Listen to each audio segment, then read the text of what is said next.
CIA Predator drones have flown over the southern border, while US Special Forces have just entered Mexico. And this is only the beginning. The New York Times shocked everyone when they revealed the CIA is now flying drones over Mexico. But why is this happening? In early 2025, Trump made a shocking move, designating 6 of the biggest Mexican cartels as FTOs. That's foreign terrorist organizations. This was not just symbolic. It's basically a hit list for the US military and the CIA, and it gives the USA way more power when it comes to taking on the cartels. Trump wants to use the same resources and tactics used to fight terror groups in the Middle East, but this time on Mexican cartels. In addition to this, the FTO designation allows the USA to do 3 big things: seize any assets belonging to the groups, sanction anyone doing business with the groups, and crucially, prevent them coming into the USA. Trump is also going to empower US intelligence agencies like the CIA to work much more closely with Mexican Marines, which is why the CIA is now flying Predator drones into Mexico.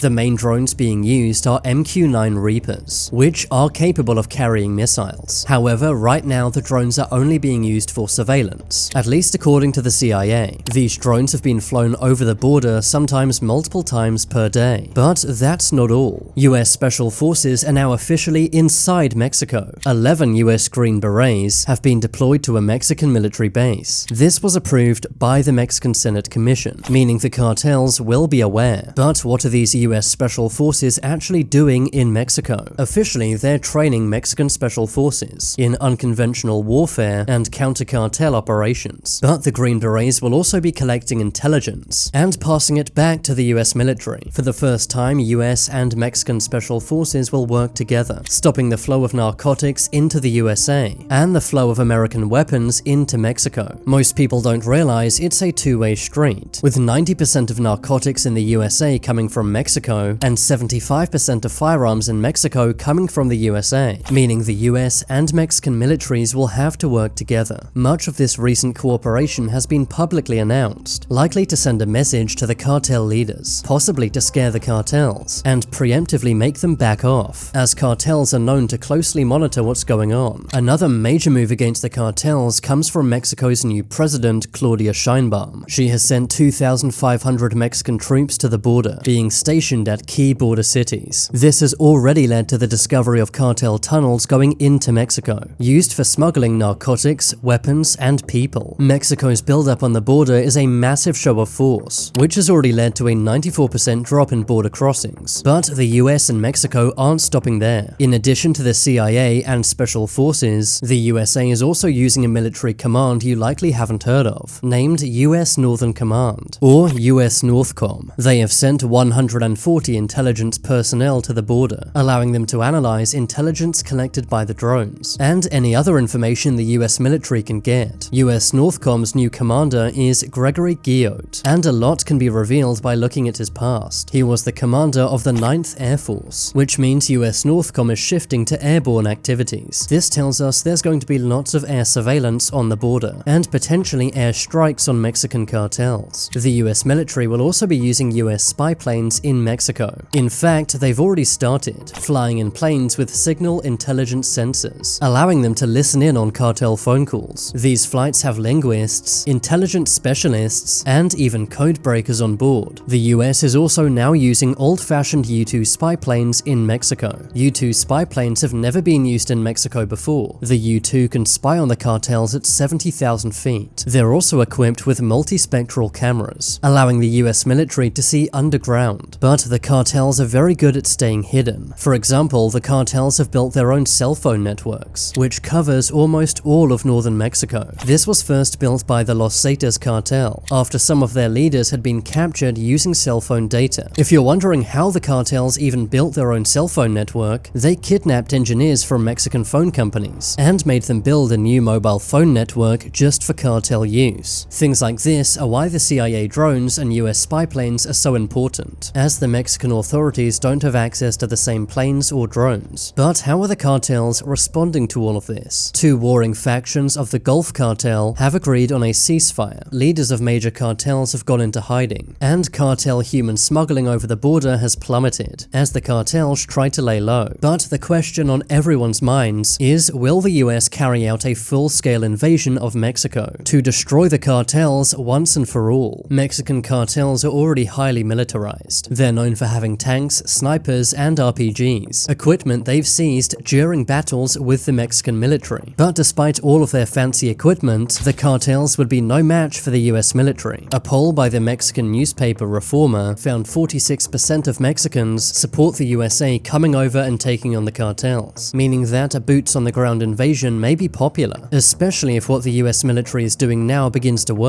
Trump has even floated this idea, saying the cartels are waging war on America, and it's time for America to wage war on the cartels. The USA will likely try to take out the top leadership of the cartels, likely by sharing intelligence with Mexican Marines. But despite how powerful the US military is, the biggest obstacle when it comes to taking on the cartels will be corruption. The Mexican military can be trusted, but the same can't be said for Mexican police or politicians, who take big bribes from the cartels. Cartels have an expression, plata or plomo, meaning silver or lead, effectively saying to Mexican politicians and police, accept our bribes or face the consequences. Cartel kingpins are known for paying millions of dollars per month in bribes, meaning cartels may be tipped off about any joint US-Mexico operations. Mexico has recently arrested hundreds of their own police, border officers, judges, politicians, and even military generals after they were caught accepting cartel bribes, even if some of them were forced into taking these bribes, meaning the USA's main objective, taking out the cartel leaders, will be very difficult. The main kingpins the USA is going after are Ivan Archibaldo Guzman Salazar, who is El Chapo's son, Nemesio Oseguera Cervantes, better known as El Mencho, as well as various other less-known cartel bosses. But these cartel leaders are highly protected, often having their own personal armies within the cartels. Since the beginning of 2025, most cartel leaders have gone south or into the mountains. Another problem the USA could face is cartel retaliation. If the US military goes too hard against the cartels may begin to target Americans living in Mexico or American tourists in Mexico. The cartels might also target infrastructure, for example energy plants and oil pipelines, as lots of US oil is produced near the border, making a full-scale US invasion to wipe out the cartels even more risky. According to estimates, there are tens or hundreds of thousands of cartel members living in the USA, meaning the cartels could easily retaliate, using terror tactics within the US. Because of all this, a US boots-on-the-ground mission to wipe out the cartels would be hard, but the number of Americans losing their lives to narcotics and narco-violence is at an all-time high, meaning that the government might see it as worthwhile, despite all the difficulties and risks. Do you think the US should go into Mexico to finally deal with the cartels? Tell me in the comments down below. Subscribe if you haven't yet, and watch this video next.